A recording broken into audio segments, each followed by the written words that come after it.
definitely like something I'm working on, but also I recognize all of the phases you've helped me shed, and like healing my trauma and my inner child and walking into my femininity.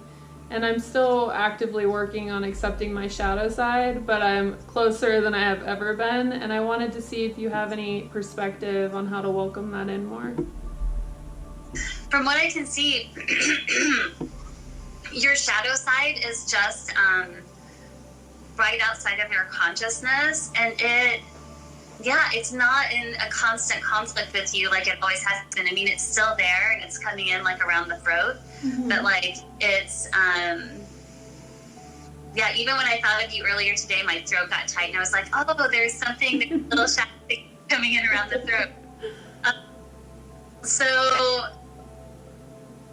it looks like the best way to work through that is to keep just keep doing what you're already doing. Is like you keep reinforcing the mental aspects of like what it means to embody your own power, and then allow yourself to speak it as much as you can. And that can go through writing poetry, like writing things down, anything that's about like speaking. Let me look at it a little bit more.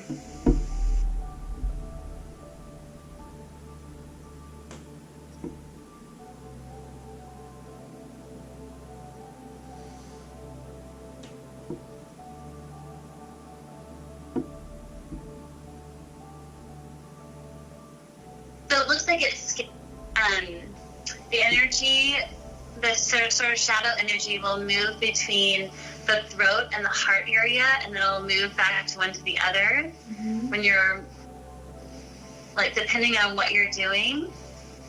And it's just fed by mental aspects. So it just goes back to giving away any pain that, like, sort of rises up, like trying to give it away. And then just speaking. And like literally the aspects will just reincorporate. Like you send when you feel like a tightness in your throat, or you feel like you can't say what you want to say or do exactly what you want to do.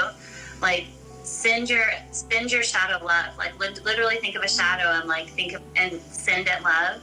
Okay. And be like, I want your power to come back home to me. Like you at this point can direct, like, I want your power and I want you to come back home to me. Yeah. And it will slowly start to reincorporate. It looks like it'll show up as like a small child in your dream who's not a small child, a teenager, and it's an awkward 12 to 13-year-old. It's from when you were 12 or 13, so that's why it's going to show up in your dream. That's what the voice is saying, I'm a castaway. Yeah, that's how it felt. Right. So 12 or 13, I can see you and you're just like, I'm a castaway. So this idea of being somebody who can be given away is still like in your shadow aspect, right? That makes sense. Right. So it needs to be brought back through you, like, saying, I love you, right? Allowing your mental space to be clarified of that misperception that anyone can be a castaway.